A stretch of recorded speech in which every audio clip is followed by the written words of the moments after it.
So during this, please, if you want to share some information, if you want to ask a question or anything of such, please just click that little hand to raise up, and we'll do our best to get you up onto the stage to come and share with us. Please do be aware this stage is completely safe. We are fully encouraged joining in. We're definitely not here to belittle anyone or thingy. And plus, we do like to challenge each other a little bit, but safely and ethically as well. So I'm just gonna Rowan or Adam, if you just want to take control of it, I'm just going to try and get this so it's streaming to Facebook. Perfect. So guys, welcome to the room. We're going to be talking about confidence in hypnosis today and all the different meanings that means. So me and Rowan were having a bit of a chat before we went live and set the room up as to what that could mean. And the obvious meanings there are confidence in the industry of hypnosis. So as a hypnotist, how do we have more confidence as hypnotists? And how do we use hypnosis to create confidence in the clients that we work with, or even ourselves through self-hypnosis? But Rowan, I know you were keen to explore a third potential meaning of confidence in hypnosis. Yeah, I think there's also the fact that, when we're speaking to someone in confidence, there is that element of sort of presumed secrecy in regarding to that confidence. And I think as hypnotists, we're communicating with people's out of conscious or unconscious minds, and quite often a part will come through that wants that confidence with us in relation to allowing the conscious mind to be able to be fully aware of what happened during the session. So you do sometimes get that version of confidence coming through in hypnosis as well. So I thought it was probably worth bringing that onto the table as well. Oh, fantastic. And I think there's a lot that we can talk about. If you are in the audience right now, and perhaps you know a hypnotherapist that could be involved in this conversation, maybe you know someone, and I can see we've got Sally there that specializes in confidence, but maybe you know someone else that's a confidence coach or a hypnotherapist specializing in confidence, in which case just press that little plus button to ping maybe 2 or 3 people that you know that could be involved in this conversation, to get them involved and engaged in this conversation, because the more people that we have, the merrier. Sally, I can see you up on stage. Welcome. And maybe if you kick things off, you're a confidence hypnotherapist. What's your thoughts?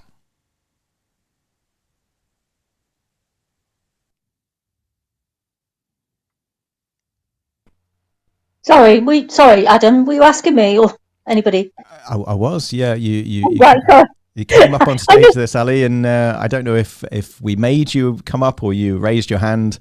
I'm using this new Club Deck app rather than the normal mobile phone, so I'm getting used to the lay of the land. So, but yeah, I saw you come up on stage, so I thought, let's pick the brains of Sally, who does a lot in confidence. So, do you have any thoughts on this?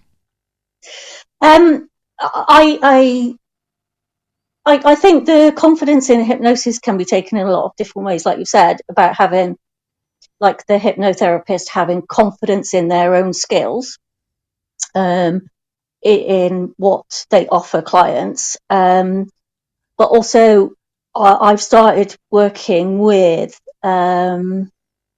confidence and helping people with their confidence in various situations, mostly interview situations, but also a lady that was going back to college, and she felt that even though she'd done well the last time she was there, she didn't have confidence in her ability to match up to the people that were on this course with her, and they were working in groups. And she said, well, they invited me to join their group, and I said, well, why doesn't that make you feel confident that they wanted you there? She said, well, they use all these big words and that I don't understand. And I said, that doesn't make them any smarter or more confident than you. And she actually ended up getting a first. So I talked her through various things, and she had to do a dissertation, which she'd sort of done in the last course. And I said to her, look, it's just a few extra words. You've got the main bit of it. You just go with it and see what you got. And she did really well. I also use NLP with people for confidence, or the Circle of Excellence, because it can give an anchoring, because it can give people a sense of their own control when they're in that situation, and they can use those techniques themselves. For myself, having hypnotherapy for confidence worked for me, so I don't see why it wouldn't work for other people. And I've done some group sessions around that as well, using various things. And they've been quite successful. Haven't done one for a while, so I might do another one. So yeah, I don't know what anybody thinks about that. That's brilliant. That's brilliant, Sally. And it's good to hear the positive vibe. I can't hear you, Graham. Simply. In what way am I crackling up, or? No, you seem going in and out for me anyway, but it might be just me. Can you hear me, Adam? I can. You are a little bit quiet there, Graham, but I can hear you. Okay. Any better? Yes. Oh, there we go. I've just moved my microphone a bit closer. I was just saying, really, thanks for sharing that, because obviously with confidence, being able to pass on confidence is one of the key things, because people don't realise sometimes what they can actually achieve. And if you can lock that as a therapist, obviously you're already one step ahead of everything. And sometimes some people who think they're not confident, when you can make them realise that they do have an element of confidence there, you're definitely going to be stepping them up in the right direction to be able to achieve that next level of being able to work towards something. Rowan, I just see you're muted. Yeah, it was just off the back of that. I think one of the things that keeps striking me in regards to confidence is, as soon as we start to show someone that they are competent in an area, we can start to bring in that confidence. And I think it's important to make that distinction between confidence and competence, because I could be really confident as a brain surgeon, but I know absolutely nothing about brain surgery, so I wouldn't let me anywhere near it. But I could be confident that I'm a good brain surgeon and just make a mess of things. So I think really being able to show someone that they are competent in an area allows us to bring that confidence in naturally, and also understanding that, how do you get confident? Repeated failure. So the more you can fail at something, the more competent you become at it, and therefore the more confident you can be in that area. So I think confidence is wonderful, but we need to be careful that we're not making competent idiots, confident idiots, And yeah, no, I see where you're going with that, Rowan. But sometimes I ask people if they can remember a time when they felt really confident. A lot of people struggle, but they've all got something in their lives that they've succeeded in. Otherwise, they wouldn't be where they are today. So even if it's a small thing, you can get them to bring that situation to mind, and then you can, with NLP techniques, increase those, change the submodalities so it makes them brighter, etc. And once they have those submodalities about one thing, you can then apply those similar things to other circumstances. And I think once they start to understand that they are confident in something and they're competent at it, as you said, because I've always worked in accounts and bookkeeping, and I don't have to think about that too much. I just know what I'm doing, and I do it. And that's what I'm applying to hypnotherapy. I've got the skills, and I just apply them. So yeah, I just tried to, even if it's the smallest little thing. Something I read the other day, somebody said something to me about, I read something and it said, is confidence, self-confidence, an illusion? And I sort of read up on this article, and this guy was saying that, you don't know how to do everything when you first start off doing it, but the more you do it and the more competent you get, the more confidence you get. So that sort of ties in with what Rowan was saying in terms of competency. I'm not sure about his skills as a brain surgeon. Obviously he said he hasn't got that, so I'm not sure I would go down that route with him. But I don't know. Do you think self-confidence is an illusion? Well, it depends. Self-confidence is it's illusory, I suppose, but it's real as well. I mean, we either are confident in something or not. Like, I'm confident that I can tie my shoes perfectly well, but I'm not confident that I could do brain surgery on you. I definitely wouldn't go down that road. So there is definitely a difference in my understanding of my skills in a particular area. And I think confidence should come from confidence rather than just be something that is effectively, I could be confident in any area if I wanted to be, because confidence is effectively a state rather than knowledge, isn't it? So I think if we look at it in that way, is it real? It certainly has an effect on the way people live their lives. So it's a construct that's beneficial or detrimental to the individual. Yeah, I certainly wouldn't want people to be confident in all areas and not have the competency, obviously, because that will lead to disaster. So, but if they can prove competency in small areas, I'm sure they then can expand it, and that's worked very well. Certainly with this lady, and she lacked confidence about even baking a cake, and what happened to Sally then? Maybe her phone's run out of battery. I'm not too sure. She did appear back on, so I'm not sure if she's just muted now. She's Sally, on stage. Sally, you there? So I don't know what happened there. Sorry. I'll let somebody else speak. Yeah, I was going to jump in there, just talking a little bit about, because I mean, there's a couple of principles that relate to this idea of confidence and this idea of fake it till you make it, in a way is a frame of, also known as the as if frame. So act as if you have the very confidence needed on the basis that that's going to make you feel more resourceful to do the very thing that then gives you the ability to potentially fail, but certainly take action. And then if you have that NLP framework of there is no failure, only feedback, well, then that gives you a bit of a window of time to do the fake it till you make it, the actual make it bit.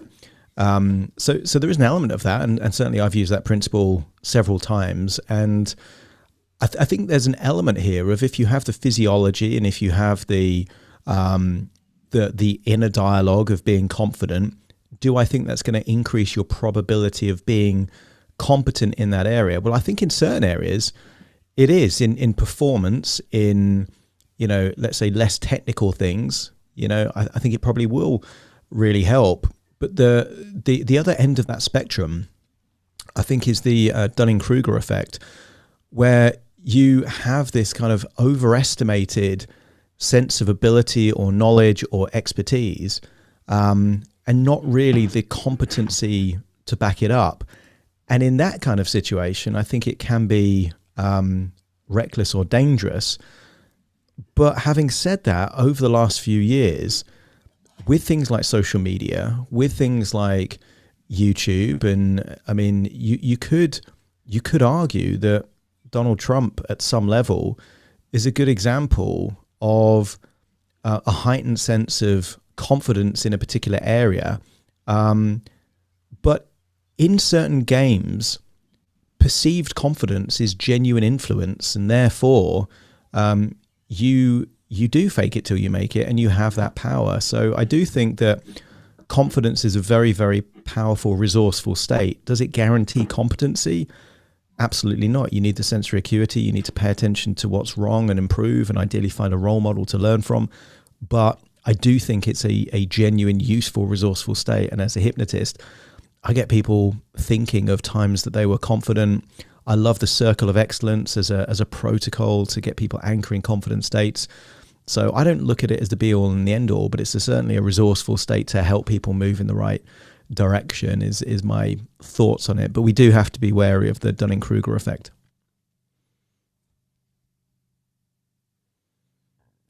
Steve, welcome up to the stage there. Did you have a question or a thought there? Yeah, good evening. Joined a little bit late, so I hope I'm not covering some existing ground. I think confidence is an abstract. I don't think there is actually a thing or a quality called called confidence. I remember James Tripp had something to say about this a while ago. He was talking about people coming to his office and they had to cross a road, and he said, "You don't stand at the side of the road looking to cross the road and say, I feel confident in crossing this road." It's just something you do. I think confidence is when any anxieties, worries, concerns have dropped away. That is what I think is confidence. And I just wanted to pick up on something that Sally said about trying to elicit confidence in clients. And I think she's right. Very often, if we say to someone, can you remember a time when you've been really, really confident? They're going to struggle with that. And this is, I think, the difference between NLP old code and new code. With new code, it'd be a question of, can you imagine what it would be like to be supremely confident? How would you stand? How would you feel? Where would you feel that in your body? So it was really just confidence as an abstract and eliciting confidence in others. Those are the two things I wanted to bring up. Yeah, no, I agree, Steve, about the NLP. If they really struggle to think of a time when they felt confident, I usually them to see if there is somebody in their life that they perceive to be confident, and use that. Well, how do they stand, or how do they talk, and that sort of things. What words do they use? Some people struggle with that as well. So I've just got a pick on the smallest thing. Like, it's a stupid example, but for me, I have never ridden. Well, I was going to say I have never had a bicycle, and yet I passed my cycling proficiency test when I was in school because I borrowed one, and I've never ridden a bike since. So that doesn't give me confidence that I could ride a bike today.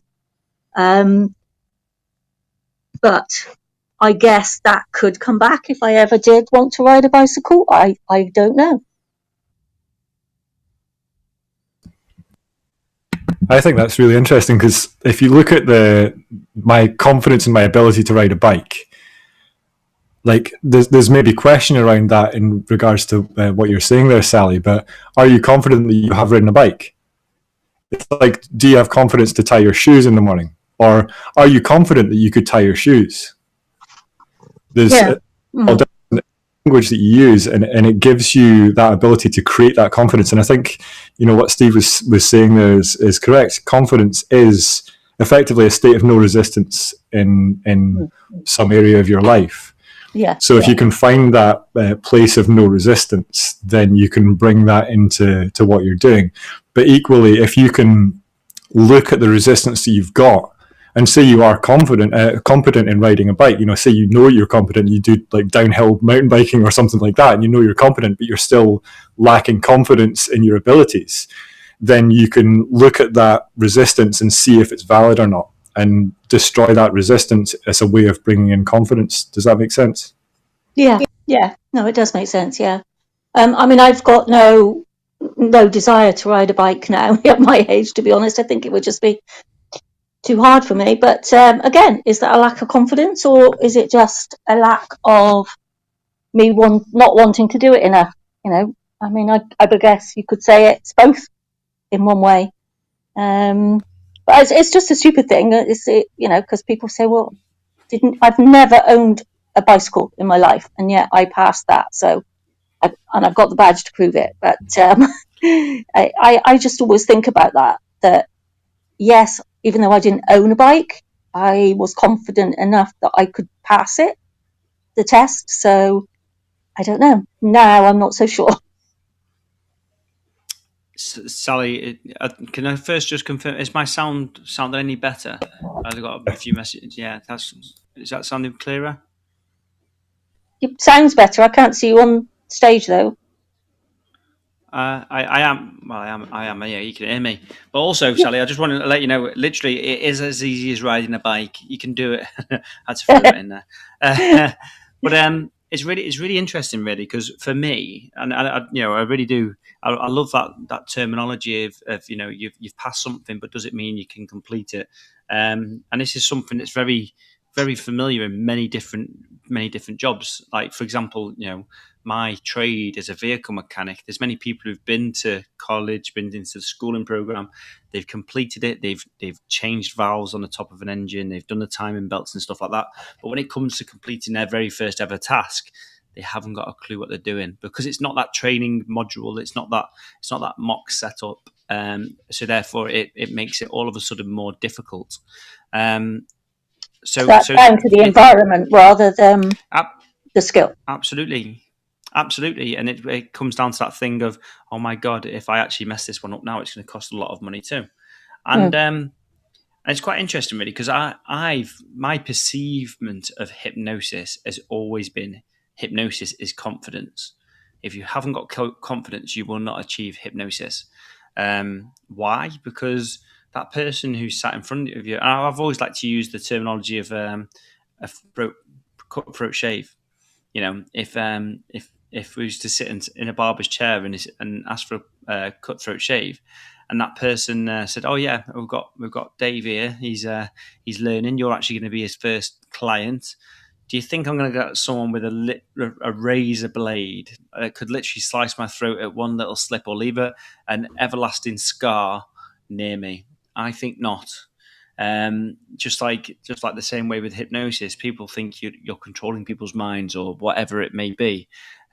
If you've got to be confident enough to make people believe that it's been 20, 30, 1,000 times that you hypnotized someone, and you know all the ins and outs of that as well. So as much as confident as being, you've not just got to be confident, you've also got to portray confidence. You've got to live that confidence in order to make up your whole brand, personally. Justin, I see you've been up on stage for a little while as well. What would you like to share with us all this evening? Hello. Hello. Yeah, I was just. I'm sorry, English is not my first language, so if I stop a bit, forgive me. I'm just trying to find my words. So I come from a stage background, so I'm a stage hypnotist, and I agree totally with what you just said. I think that confidence is based in trust. And when you have to create a rapport with someone that sees you performing on the street, you have to project some confidence. And confidence is a mixture, to me, is a little bit of bravado. As you said, you can go to someone and tell them, "Yeah, please, could I try to hypnotize you?" You have to be confident in your ability. You have to be a little bit more, brash in what you say, but also you have to be welcoming, because we talk about hypnosis. I think that from a therapy standpoint, if you go to hypnotherapy, you know a bit more about what hypnosis is compared to if you do stage hypnosis or street hypnosis, in which, again, hypnosis is mind control, is magic, is evil, And so you have to create a rapport of trust, and you do that by being confident in what you do, and you have to create confidence in your hypnosis. As also we talked before, Adam talk about fake it, you make it. That's very important to stage hypnosis, but it's not the most crucial thing, again, because I was also going to say the thing that confidence does not equal practice, and does not equal the ability to do something. I can be confident in whatever I want, but if I can't back it up, it's useless. So I was just trying to bring this different perspective to the table. Thank you. Justin, being a fellow stage hypnotist that I've done quite a bit in the past, I completely agree with you there. Because for anyone in the audience who's never stood up in front of an audience and hypnotized multiple people at the time, to do multiple, I'm not going to use the word silly, but dramatic and dramatic things, which is brings a completely different belief to hypnosis.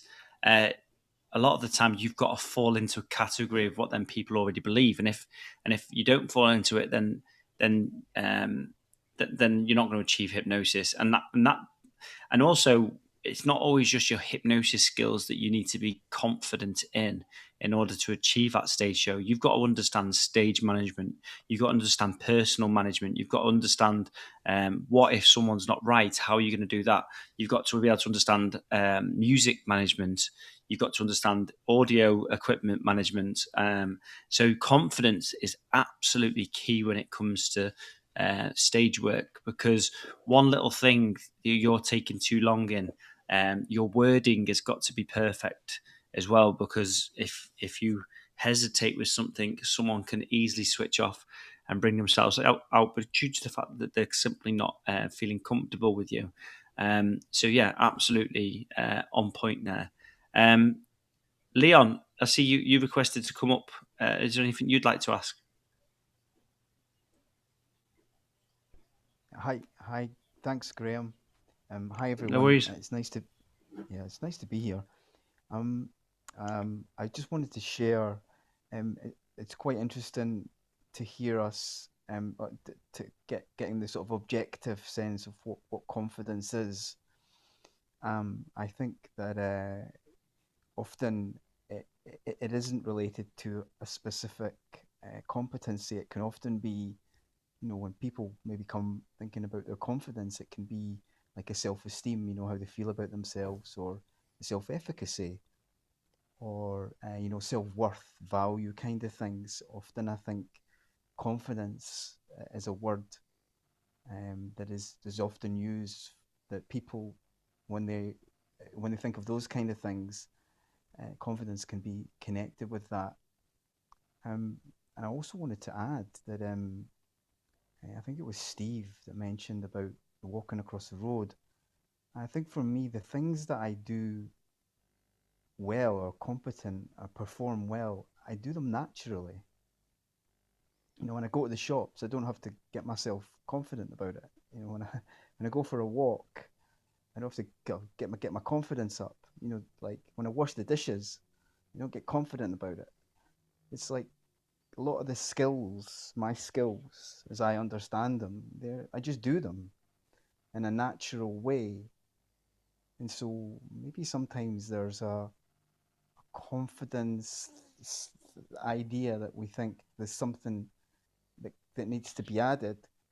There's a couple of things that I think when someone is learning something new is useful to keep in mind. And that's, knowing that something is possible to do, knowing that you can do it. It's like that kind of growth or a fixed mindset. Someone with a fixed mindset doesn't even think they can learn it in the first place. Someone with a growth mindset thinks, I could pick up a guitar and maybe learn it. I think safety as well, being safe enough to know, feeling safe that, to try new things. These are some ways of thinking about confidence in a different, or when you're learning something new in a different way, and this sort of idea of making mistakes. It's almost like people have expectations about maybe what they expect to get when they're trying. So haven't in some.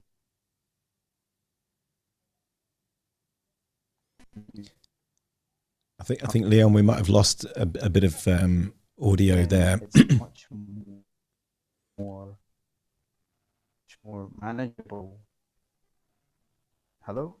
Hi, Leon, I think we've lost a bit of audio there. So we'll come back to you in a second. But what I got a sense of from that is that obviously there are beliefs that people have about confidence. So I think if you have some kind of pattern in your mind that says failing this publicly could lead to humiliation, could that knock your confidence? If you've got a belief that says I'm a fast learner, which is a meta belief about learning all things, you're probably going to access a resourceful state than if you were told as a child throughout your childhood, you're a slow learner, you're not too bright, and then someone says, hey, there's this new thing. Well, that belief is going to play out, and you'll think, oh, I'm not too sure how good I'm going to be about that, and you might get your excuses in early, and then that kind of puts you in a less resourceful state. So I think it's really important distinctions there. One thing, Graham, I wanted to say to you about whoever was the marketing guy that came up with the cutthroat shave. What awful branding. Who would ever have a cutthroat shave with it being called that? You know, just call it a close shave or something like that. But it's such a, you know, the phrase cutthroat with something you have to pay for, I think is going to be a hard sell. If I was the marketing manager for whoever came out with that, I wouldn't have confidence in that particular branding. It's mental, isn't it? It's insane. Yeah, cutthroat, come in. Like I said, you know, I've used that analogy so many times, and it resonates with people so easily, because who would actually trust that person? And you know, as much as people always think, you know, hypnosis. Well, we know hypnosis isn't mind control, but all the people out there who do believe it, it's very quick and easy for the metaphoric purpose to be able to get that in place as well. So it works really good. Claudia, I see you've been up for a while. Please, if you have a question, let us know. And how are you doing this evening? Yeah, hey ho. That's the first time I'm in here with you. Hello to everyone. I'm from Germany, and my English might be a bit, well, you know, hippy hoppy. I don't know, querbeet. Yeah, you asked me for this evening. Interesting enough, this evening is a strange one. My cat is ill in clinic, maybe dying. I don't know. A good friend of mine is dying, and died, and my theme is more the what is the word in English? That life is ending always. But let's switch and hop over to confidence in hypnosis. I'm an actress and hypnotist, and confidence, if I understand the word right, I'm not so sure if we need confidence. And I don't think the client needs confidence. You can even work with people who are desperate and not able to feel anything near like confidence. And you nevertheless can work with them and you can help them. But what a hypnotist or an actor, for example, or maybe a stage hypnotist probably needs is the word is empathic. You need to be empathic for your client, of course, and I think it's a certain way to feel fun in that moment, to be excited a bit, to you really want to do the session, you really want to help. So more than being confident, you need to, if you play something, you need to want to play it. You need to want to play the role and be the role and really be there for the role. And when you are a hypnotist, you really need to be there for your client. Just be there and use your intuition, and that's it, I think, and use your tools, and or maybe find something new in the moment. I'm not sure that confidence is really yeah, of course, if you don't believe as a hypnotist that you can help someone, that is a problem, I think, because if you don't think you can help your client, how should it work then? If you think this is not my theme, not my genre, this is not mine, maybe then you should refer out to somebody else. But confidence, I'm not sure about that word. I'm thinking about that word since a couple of minutes. I'm not sure about that word. Why do you think that confidence is so very important? Or is it maybe possible to have a horrible day, maybe yourself, and experience bad things. And nevertheless, you switch and you make a turn, and you be there for your client in that moment with everything you are, with everything you can be. And maybe you do not need to be confident in this moment. You understand what I want to say? I'm not sure. I understand what you're saying there, Claudia. I would bring forward the idea of a slight mispronunciation of confidence and pronounce it confidence. And I think that a client has to have confidence in the hypnotist to be able to help them change. I think if that isn't there, then we would have an issue, because that confidence is really a trust in the hypnotist's ability, a trust in there not being any resistance in your belief in their ability to help you get over your problem, whether it's hypnosis or coaching or whatever it is. So I think there does have to be an element of confidence, and there's also the confidence that what you're going to share with your hypnotist is going to be private. You know, you want that level of confidence in that respect as well, I think. I was just going to comment to Claudia that, you know, referring on is not necessarily a lack of confidence in yourself as a hypnotherapist or a hypnotist. You know, maybe maybe somebody else is more suited to deal with their problem, something that maybe you haven't dealt with before. So it doesn't necessarily mean that you lack confidence in your ability as a hypnotist. I don't know. I might have. I totally agree with you there, Sally. I think that's spot on. I think if you know someone's a specialist in a particular area, then yeah, refer them to that specialist, definitely. You know, if you've got any question that this person would maybe be a better suited therapist for this client, then yeah, I think it's perfectly congruent to refer them on without any lack of confidence in yourself or your own abilities. It's a knowledge that they might be able to help them slightly easier or slightly more completely. Yeah, I just wanted to make sure that that's what she actually meant, but it might. But yeah, no, that's my thought. I mean, I wouldn't hesitate to refer somebody to a fellow hypnotherapist. You know, if it's something that I felt was out of my knowledge, you know, I mean, that doesn't mean that I'm less confident as a hypnotherapist, in my opinion, anyway. Yeah, what I meant was, if I think I can't do it because I simply can't do it, not because I couldn't learn it or I couldn't do it, but I would not be the best fit for my client, and this theme could even harm myself because it's too heavy for me. And I know that there are certain areas where I should really not work on. Then I would refer out. Maybe it makes it a bit clearer what I meant. Yeah, that's fine, but it doesn't mean that you lack. You can then. No. Yeah. No. I don't feel guilty afterwards or so. I just know this is not mine, and I wouldn't do. I'm not the best fit, and I wouldn't. I would feel maybe desperate myself afterwards. There are really very serious illnesses, for example.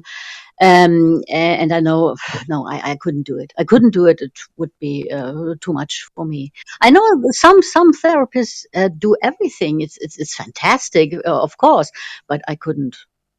I guess it depends on the problem and what the problem is. But yeah, no, there are certain things that I would definitely refer on if I was contacted by somebody. Yeah.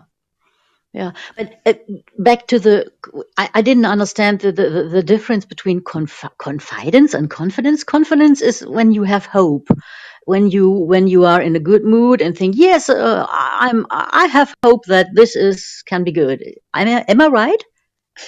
Confidence, I think, is when somebody shares something that could be confidential. So it's more on that side rather than the confidence. Yeah.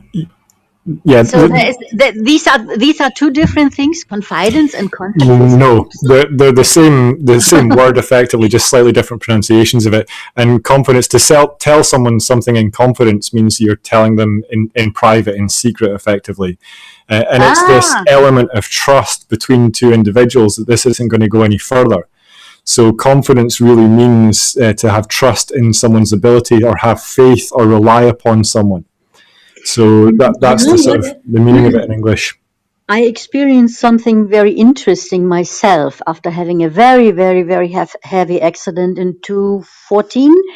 And I think I can tell it. I was working with Barry Thane, and he's an excellent hypnotherapist. And though I think, and I like him so much, and I think he's so fabulous, I got to a certain point where I wasn't sure. I had no confidence. I wasn't sure if he can help me. And that was my own despair. You know, I couldn't walk for such a long time, and I had pain day and night. And I thought it never stops. And after a while, even though I think he is fabulous, he is really great and awesome, I was wondering if he really can help me. And so in a certain way, we can say maybe that I lost my confidence. And I had a very, very weird dream about that. He was a shoemaker suddenly, and I wasn't sure if he can repair my shoes. It was a metaphor, of course, in my dreams. And I told Barry about it, and then he said something which gave back, in a way, the confidence, just a little bit maybe. And then he worked with me again. But I wouldn't say that when we started that session, I was very confident. I really think he is great. And nevertheless, the despair was so huge that I wasn't able to feel that confidence anymore. And that was a strange moment. Yeah, I think we can have confidence in people's ability in one area and lack confidence in their ability in another area. So an example would be, I have confidence that my dentist can fix my teeth, but I don't have the confidence that you can fix my car. And I think once we start to get to know people more and their limitations, we can see that. And it may be that you lack confidence in a particular area of the therapy with him, but then something gave you back that confidence. So it wasn't about him. It was about my despair. What I want to say is that people can be in such a huge despair or pain or whatever, or both, that they cannot have this confidence you're talking about. Not in that moment. It's not possible, maybe. And nevertheless, the hypnotist can help. You understand? Yeah, yes.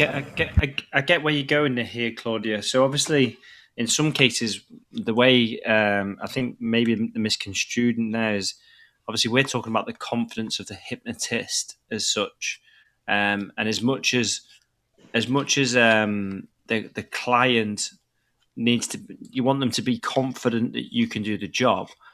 For me, it's much more the belief set that they believe you can do it. So it's much more that you want the belief from the client because you display so much confidence. Does that make sense? I'm not sure if I'm lost in translation. So let's say, for example, because one of the other things I do is magic.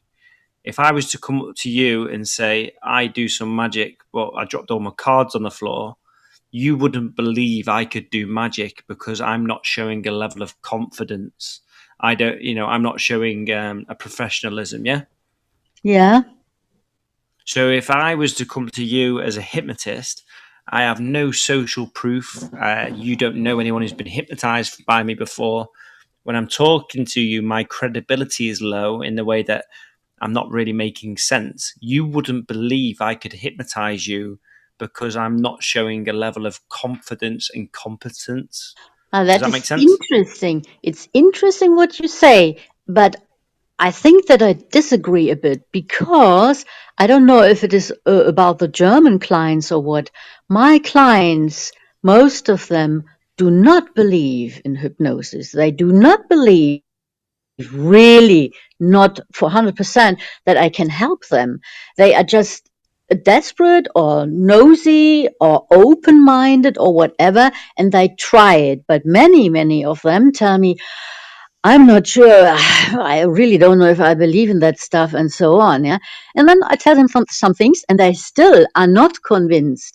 But for example, when I then install the Swan Protocol, you might know that from Bob Burns, then they are surprised. They see, oh, it's working. My subconscious mind is talking to her. My subconscious mind is talking to myself. Then they are convinced, and then they may be eventually believe in all this stuff and hypnosis and what's happening, but not from the beginning, and maybe not from a talking. They need more, I think, or maybe it's just the German clients. I don't know.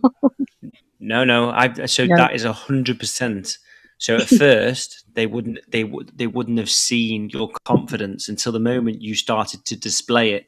In this case, in the matter of utilizing the Swan, so you started to display your powers, let's say, your abilities, and once you started to display it, and because you was confident in that exercise, their belief was created. So it's exactly the same as what I said, but sometimes some people maybe you have some very stubborn clients, but once you started to display your confidence in what you could achieve, then it helped you a lot more. Adam, I seen you was going to unmute as well. I was just going to say, Claudia, we did a whole clubhouse room talking about convincers, and I think English clients are probably more similar to German clients than you would think, in the sense that there is a healthy skepticism, I think, around hypnosis, and we were talking about the role of convincers to give belief or give confidence in the probability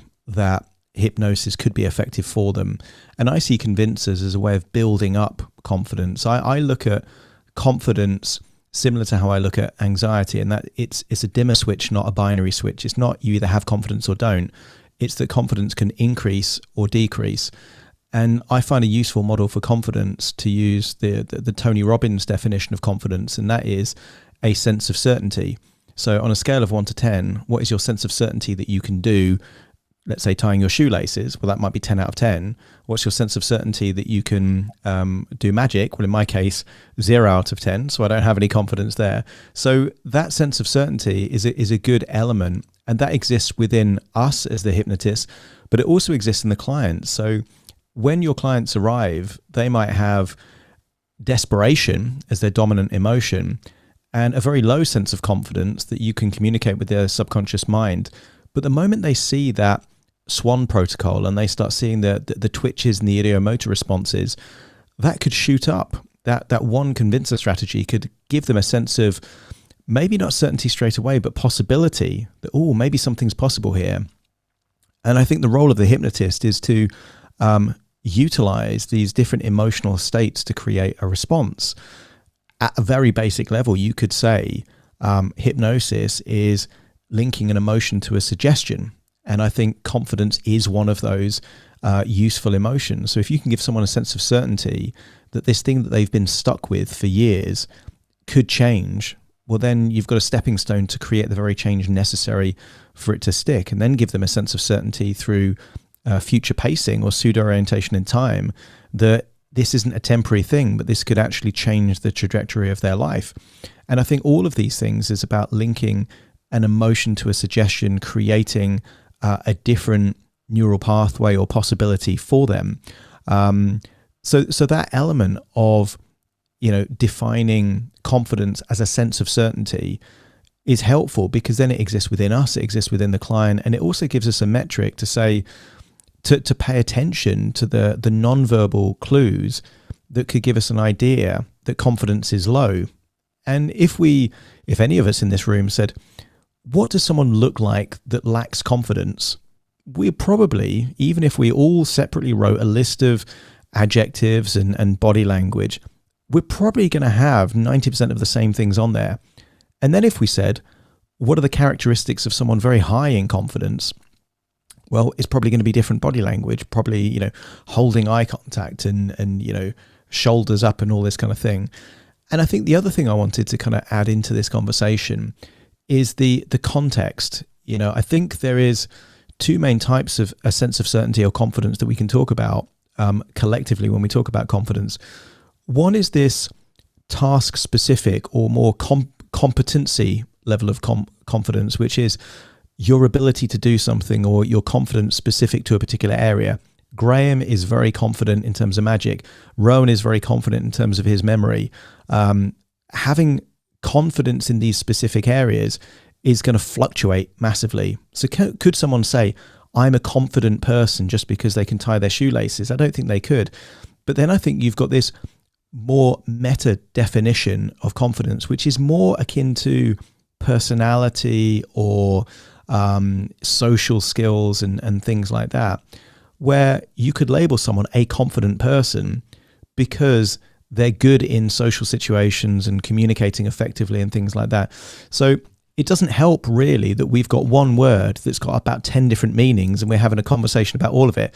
So maybe we need to be a bit more like Eskimos and have different words for these kind of things so we can have the level of nuanced conversation that we need. But at the moment, we're just saying, well, it's that type of confidence rather than this type of confidence. And it makes for a messy conversation. But I do think we need these distinctions to be able to have the level of clarity needed, if that makes sense. Adam, I thought one of the really good things there you said is about different people's traits and different things they were able to achieve. And one of the biggest things that is a slight bugbear of me, but is people with computers in this modern day and age where computers rule most of it. And I'm sure we've got a few people in the audience who just say, bloody computers, I can't stand the things. Yet if they had to send an email for a job application or let's say they literally won the lottery and the only way they could get it is by doing something on a computer, they'll be able to do it eventually, but it may take them a little bit of time. And sometimes this confidence of these different things, and I'm using the metaphor of a computer here, but it most of the time it comes down to ignorance. You mentioned a minute ago how I do magic. I also play guitar. I also have played piano and different things as well. But that's just because I've concentrated my time. I've not ignored the fact of something. If something's ever got in my way with computers, I've sat there for the time to actually learn it and memorize how to do it to the point now that it creates a confidence and competence. It's the same with hypnosis. I've mentioned it many times on here. 4 years I practiced before I first hypnotized someone, because my hypnosis training was from reading books and watching DVDs. I found all the different little bits which ticked, all the little bits that didn't, and I kept working on that to the point where I could achieve hypnosis to a good level, which worked with my street and stage aspects of which I first started out on. So, yeah. Confidence is key, providing you don't ignore the subject of what you want to get to. Does that come across all right? Yeah, totally makes sense for me. And I think, it goes back to, I forget who said it earlier on, but this kind of fixed mindset, the Carol Dweck idea of kind of growth mindset and fixed mindset. And generally one of the attributes of someone with growth mindset is their confidence in their ability to learn something new and do something that they haven't done before. So whereas I can't play the guitar and I can't play the piano, I'm very confident that if I wanted to, I could. So, you get this weird, almost kind of dichotomy. Am I good at it? No. Am I confident that I could, play a piano right now? Not at all. But I'm confident I could learn it if I made it a priority and invested the time. And I think that's a good sign of a growth mindset. I think we've got Deborah up on stage. Deborah, do you have a question or a point you'd like to share?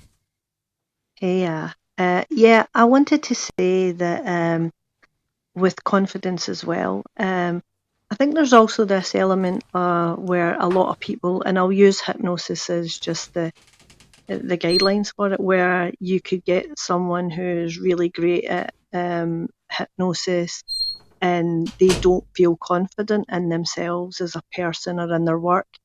And you could step back and say, you know, I don't feel like I'm really confident, I'm really good at this, but the work shines for itself. So I think there's also that element where confidence can often be missing, but you're still really good at the task itself. If I'm explaining that in a way that's understandable, I know that's coming out quite. It sounded better in my head. No, you're making complete sense. So someone who's who does very good at their job, but they still don't believe they're necessarily the best at it. And I think it's for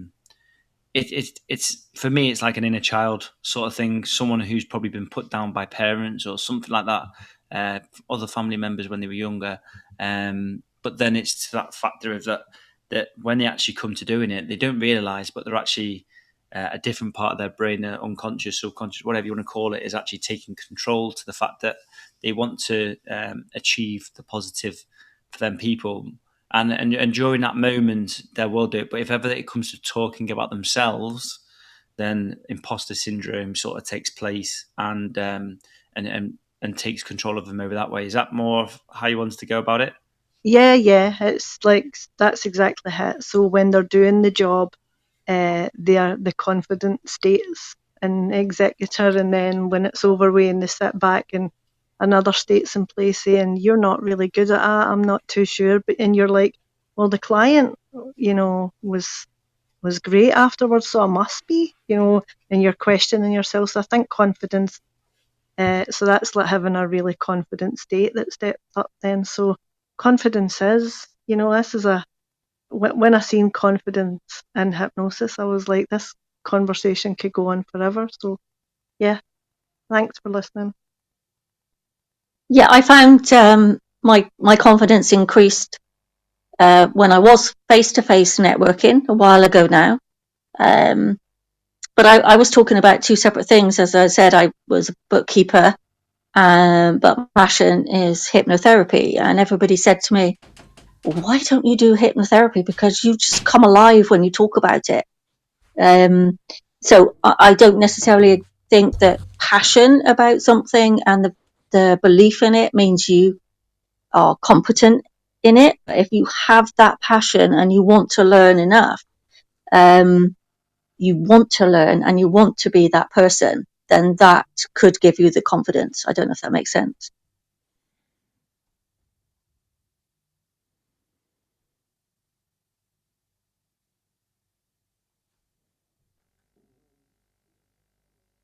Yeah, Sally, that made perfect sense.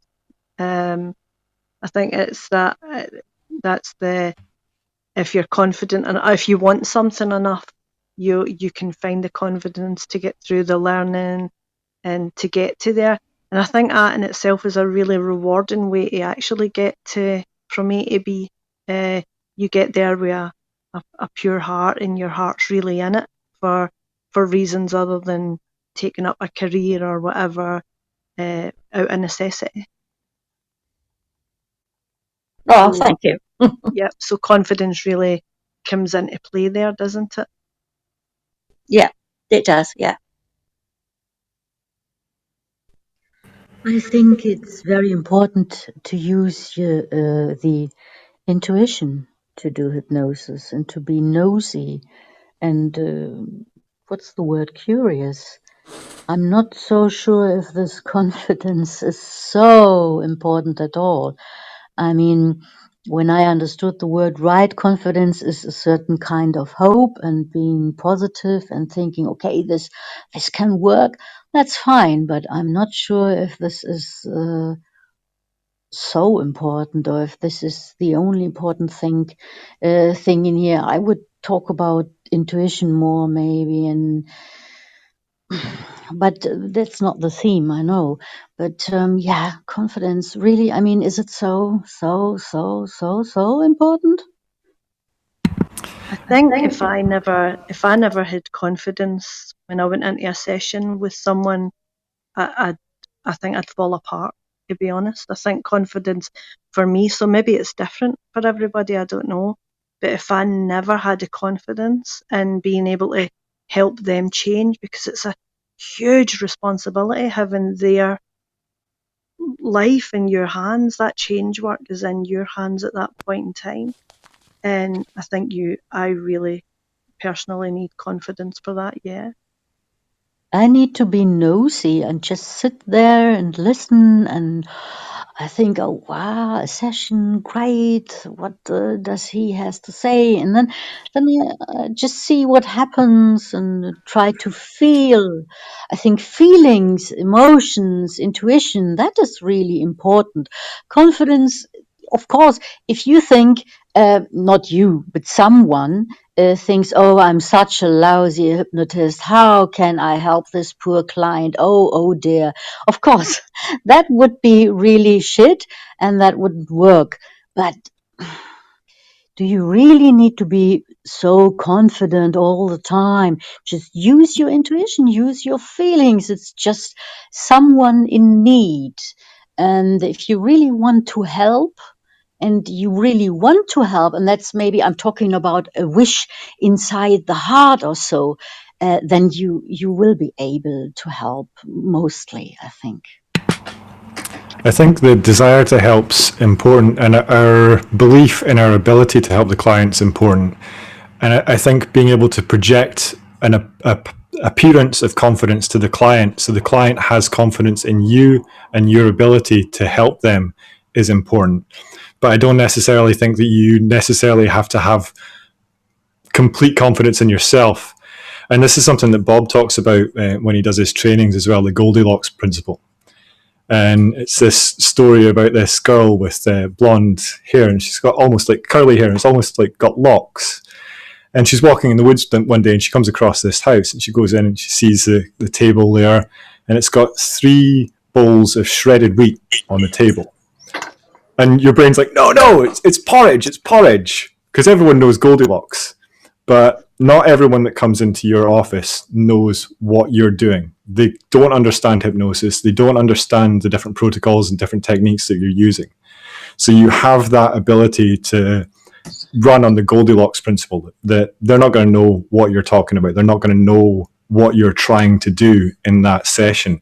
So as long as you can project confidence to them and be congruent in your abilities and your knowledge that you can help them and understand that, just having that confidence in your ability to help them and the belief in your abilities and your knowledge and that trust of the intuition in the unconscious mind, I think is enough. I think for me, when I think about confidence in hypnosis, it takes me, every time I think about it or see it, it takes me to the exact same place. And that's the place where if you're sitting with a client and you're working with them and you do a technique or whatever, and they're like, no, I think the confidence to move on and try something else and, something else. And I think that's where I think a confidence. I don't know if that makes sense. Makes sense. Sorry, Rowan. Sorry, Sally. I was just going to say, yes, it does make sense. And I think, one of the things that I've sort of looked at in the people that I've learned from over the years is the ability to admit when they don't know something. And that ability of someone who's teaching you or guiding you in some way to go, no, this isn't my area of expertise, I'm going to refer you on, or that's an interesting point you've raised, I'm going to look into that a bit more. I think that in itself gives us more confidence in them as a therapist, as a guide, as a teacher, whatever it happens to be. I don't know what you wanted to add there, Sally. Yeah, no, it's I think one of the benefits for me is having not a lot, but a few different things in your toolkit. So I think I mentioned it before. I had one client that the first session she just wasn't having the hypnosis at all, and I could see it. And so I switched to kinetic shift, and that really worked with her, and she felt the effect of that. So knowing when something isn't working, it's not that you're not confident in that particular thing that you're trying, but it's you have something else that you can use. So that's all I wanted to add, really. I was going to say something if that's... Oh, sorry, go on, Greg. Yeah, go on. No, go on, Mandy. You jump in.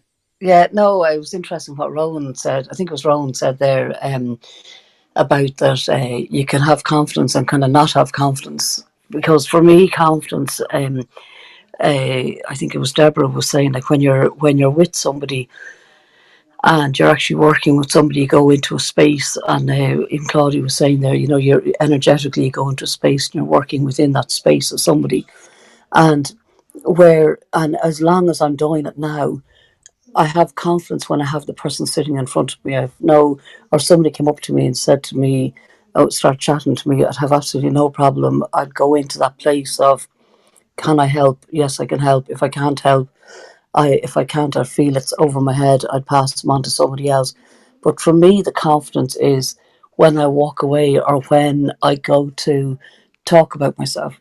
And I know we've done this, Graham, but I'm just saying, like, there's where the downfall for confidence, and maybe this isn't what you're talking about. Maybe I'm taking you up wrong, but confidence in being able to express what you're saying or what you're thinking about.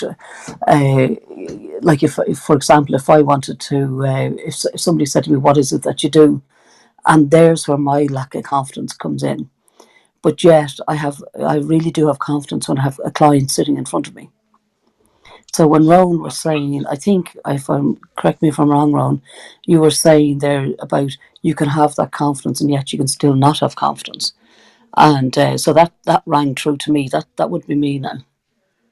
Yeah, absolutely. And knowing you so well, Mandy, as well, it's really nice to hear, obviously honesty and everything for it too. And part of it, of which I was going to jump on a minute with Sally, is for me the key confidence, and something a lot of people have mentioned to me in the past, is that ability to switch fire so quickly.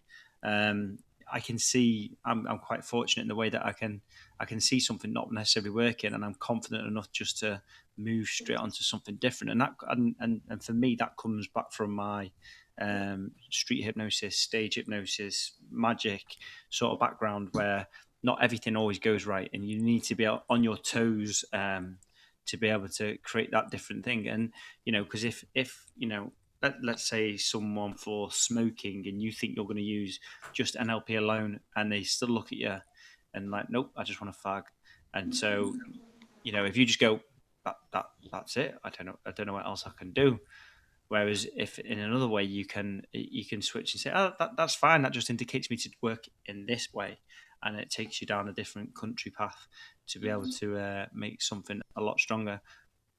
But also with what you said there, Mandy, reference being confident in yourself. There's many different people who don't necessarily believe they can achieve these different things, and it's not until when they get the information back from a person who says how they've made a change that yes, it works, and it makes them feel a bit more confident. But then there's also other things from past which sometimes makes them think a little bit more as well. So yeah, that was really nice for you to add that in as well. Adam, have you got something you want to share? Yeah, just mentioning the ability to respond, and I guess a useful way of thinking about confidence is resourceful when things go wrong. So being able to handle difficult situations or recover if something doesn't quite go to plan. And literally the session that I just did before this clubhouse room, I was doing the rewind technique, the stage dissociation. I tend to use in the cinema room 3 screens to represent the past and the future as well. And while I'm doing the rewind technique and then installing the alternative behavior, in pops a conflicted part. I wasn't doing parts therapy, I wasn't doing ego state work, but this part, pops in there. And I just thought, okay, this wasn't part of the plan, but here we go. Let's do a little bit of parts therapy and potential integration or negotiation in that point. So I think this is one of these things that comes with experience. And if that was my third, hypnosis session, I'd have frozen in my footsteps. I'd be like a rabbit in headlights, wouldn't know what to do, wouldn't know what to handle that. But when you've worked with clients in so many different contexts and you've got that frame of reference, then it becomes a situation where you just say, okay, was going to do that, just switch into this thing, and then you do that. And the client doesn't know any better. It's that Goldilocks thing that Rowan was talking about. They don't know if you're serving shredded wheat porridge or Cocoa Pops. They don't know what you're doing. So, having that ability to move with the flow, I think, is really important. And certainly I think I've evolved my thinking. And I'm saying this as someone that really suffered with a lack of confidence in what most people would consider a lack of confidence, social anxiety, nervousness, introverted. That first year when I left home and went to university, I was listening to Paul McKenna's Ultimate Confidence VHS. This is me revealing my age, almost daily, to kind of get myself in a particularly resourceful state. And the thing is, I was relying on the confidence coming from something extrinsic to anchor a confident state. True confidence, I think, is the ability to access that state, knowing that you've got the resources and the strategies and the ability to handle that situation. Back then, I think I was an unconfident person trying to access a temporary state of confidence. Now I feel like I'm a confident person that is quite resourceful in lots of different contexts. But don't give me a magic trick to do, because I'm not confident in that area. So it's about having that self-awareness, I think, of, we all know that person that is almost like that character from In-Betweeners. Oh yeah, mate, I'm excellent at that. Like, when someone has that attitude of being extremely confident, extremely kind of great in every context, they're a bit of a joke. And we all know someone, I think, like that kind of has that kind of over-egged confidence completely out of context to their abilities or that kind of stuff. So I think confidence is a resourceful state, but it's also a belief. And this is where it gets confusing, because you can believe that you're a confident person, which then becomes an identity belief that then probably is going to create a self-fulfilling prophecy where you have that model. Equally, I guarantee there's a few people that have the belief, oh, I'm unconfident, I'm not a confident person. Well, if you've got a belief about your identity, that's going to have a ripple effect throughout your thoughts, behaviors, values, and all these other things as well. So I think as hypnotists, why don't we throw more suggestions about being confident, having a confident identity, and just accepting that, it's a sense of certainty about what's possible for them and their overall ability to be resourceful. That's not a bad resourceful state to kind of throw into the mix. Completely agree with you, Adam. But the thing is, we were talking about confidence all the time. We need to believe in ourselves. We need to believe in hypnosis. We know it's working. But what about all the other things? What about our own subconscious mind, which comes into play when we are working? What about our intuition? What about our emotions? Confidence is, it's just a tiny part of it, or isn't it?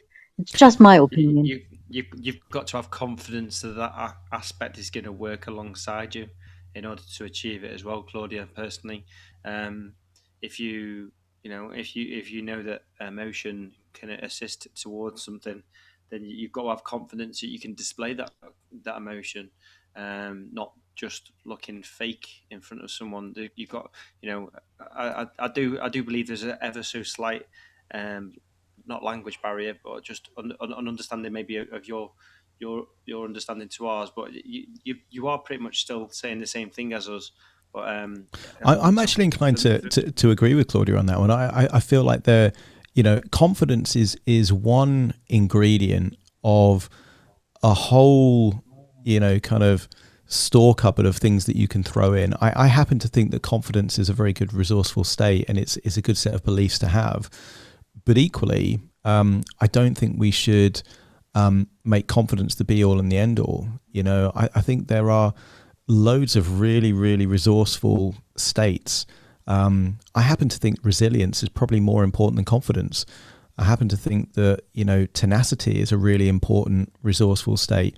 Creativity, being able to tap into intuition is a really resourceful state. And I think, just because something isn't everything doesn't mean it's not important. You can make bread without flour, but it's quite an important ingredient, so why not throw that flour in there? Could you make it with something else? Yes. You could have an entirely different food. But I happen to think that confidence is important. But when I lacked confidence, for me, that was the kind of the aspiration. Everything I did was to give me more confidence. And actually, when I actually became more confident, I realized that it is quite an elusive resource. If you have to chase it, it becomes elusive. But actually, if you just work on yourself and almost not pursue confidence, you become more confident. I think it is, a little bit paradoxical, because there is a presupposition that if you need to chase confidence, that you can't actually be very confident for the very need that you need to chase it. So I hear where you're coming from, Claudia, and I think you're right. There is so many other things that are equally important, perhaps even more important than confidence. But I don't think that means that dilutes the importance of confidence as either a belief or an emotional state. And I've just seen actually up on stage, we've got Simon Grant that has been up here. I can see the party hat kind of emoji as well, which means you're a new member. I don't know if you have a question or a point there, Simon. Yeah, I'm coming at this from the position of a physio who retrained as a hypnotherapist in the last year. And interestingly, a lot of my clients are hypnosis clients, are actually physio clients who follow on into hypnosis treatment. And so I already have some confidence in my ability to help them because I've helped them as a physio. And by the time I see them, I already have a rapport with them, some sort of relationship, and they've bought into the fact that I can help them because I've already helped them physically. And the treating them over that period of time, I get to know them really well. So by the time it comes to the hypnotic treatment where I wasn't so confident, they were already convinced I could help them. And so that confidence fed into me to increase my confidence as a result. I really like that application of transference, and you see that a lot where and you can use that. I think is quite a good hack. That actually, if you're really confident in one context, for me, I use that with clients all the time, in terms of mapping resources across. So I'll say, quite often if they're struggling one area of their life, I'll say, well, look, is there a completely unrelated area that actually either you've got good strategies or good resourceful emotional states, and that could include confidence. And the metaphor that I use in terms of mapping resources across from one area to another area, and I did this recently with a client. I said, how long did it take you to learn to drive? And she said, like almost a year, lots of lessons. So I said, it took you a year to learn how to drive the first time, to get that driving license. I said, if you got a brand new car, how long would it take you to get used to the new car compared to the one that you've already got? And she said, I don't know, about 10 minutes. And then I said, well, so it took you a long time to learn this skill to begin with, but it would take you relatively little time to apply the same skill in a different context, different car. And she's like, yes. So I said, look, you already know how to be confident. You already know how to be strategic. You're just applying it to a different area in your life. And what that does is it means that you make the game really easy for them to win, because all you're doing is you're taking something that they already know how to do and applying it to a different area of their life. And that confidence that you have there, Simon, as a physio, and not just that, but your client's confidence in you, in your ability to help and act in the interest of your clients, it's simple transference. It's mapping resources across from one context to another. And I think, that's good for you. It's good for your clients. It makes everyone feel comfortable. And also you see brands doing this all the time as well. They will build a reputation for, Amazon being a good example, delivering things on time and that kind of stuff. And then they offer a new service. Well, that's a line extension. If you've already got confidence in that brand and what they stand for and how they handle their customer service, and you introduce a new thing, if it's good enough for brands, it's good enough for us. And I think what you've done there, Simon, is great. Thank you for that. Sorry. Carry on, Simon. Sorry. One more quick point I wanted to make there was about permission in relation to confidence. And as a physio, you get inside people's personal space. Even the most unconfident client gives you permission to get inside their personal space. And if somebody else was to come up to you in the street and stand as close to you as a physio gets to you, you push them away, feel repelled and quite uncomfortable. And so I just thought about that the other day from a hypnosis point of view, and something that Bob said when we trained with him is that he does quite often touches the client's knee, ask permission, of course, first, but that actual touch and getting inside somebody's personal space automatically allows you to have confidence in your ability to help them because they've given you permission to help them. And that's a massive step for a lot of people, unconfident clients who are uncomfortable people inside their personal space. If you can get that to start with, then you're already halfway there, I think.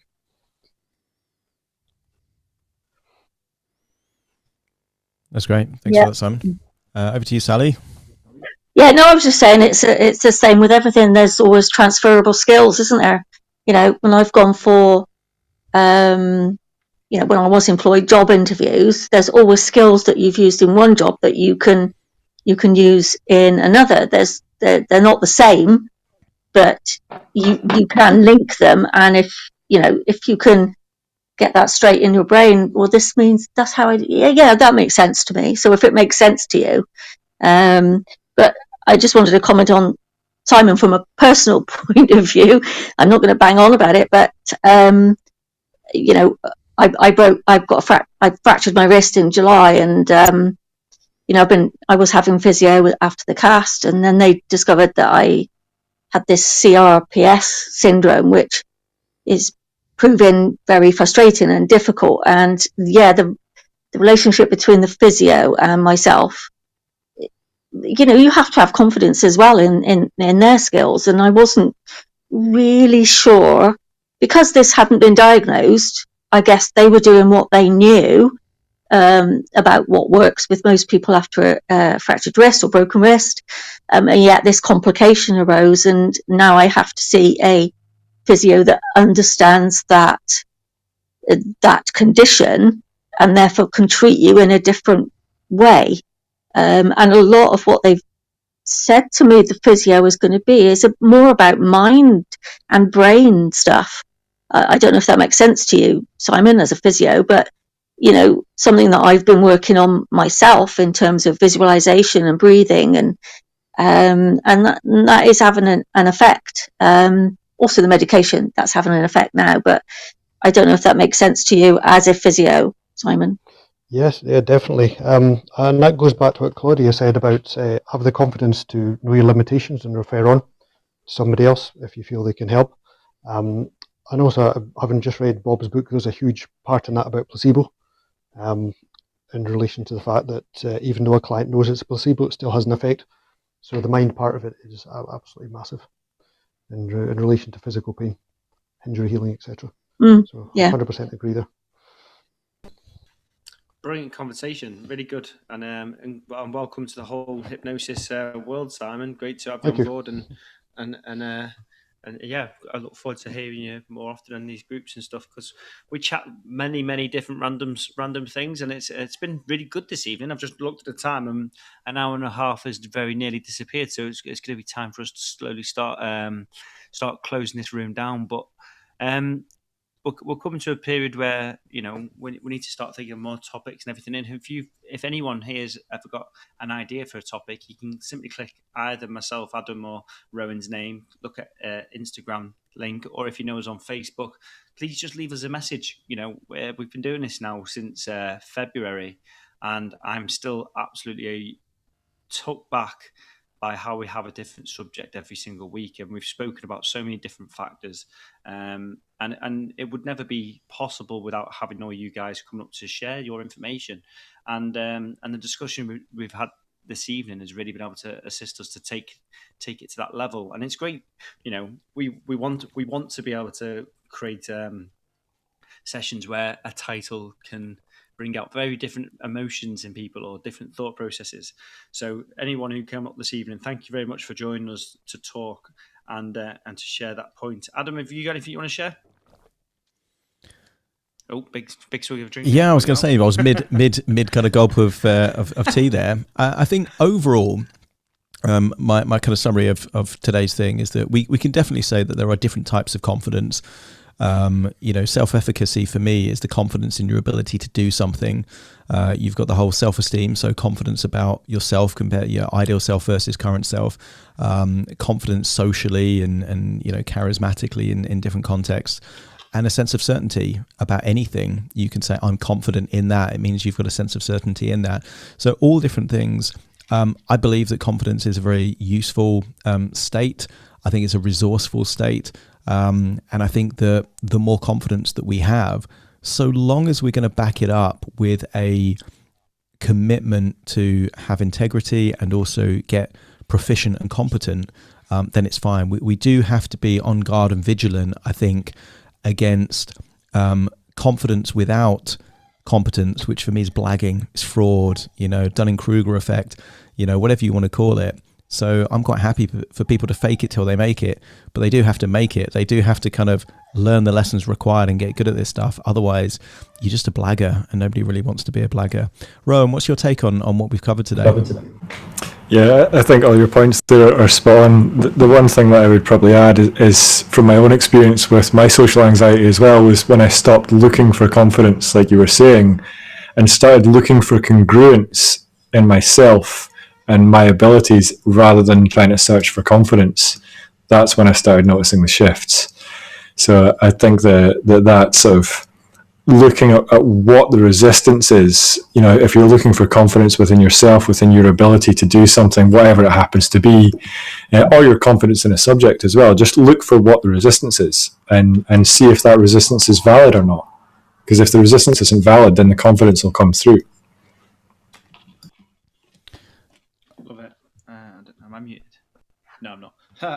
But no, absolutely. I think that's so gracefully put, as always, Rowan. Sally, was you going to say one last thing there? I've seen you unmuted yourself.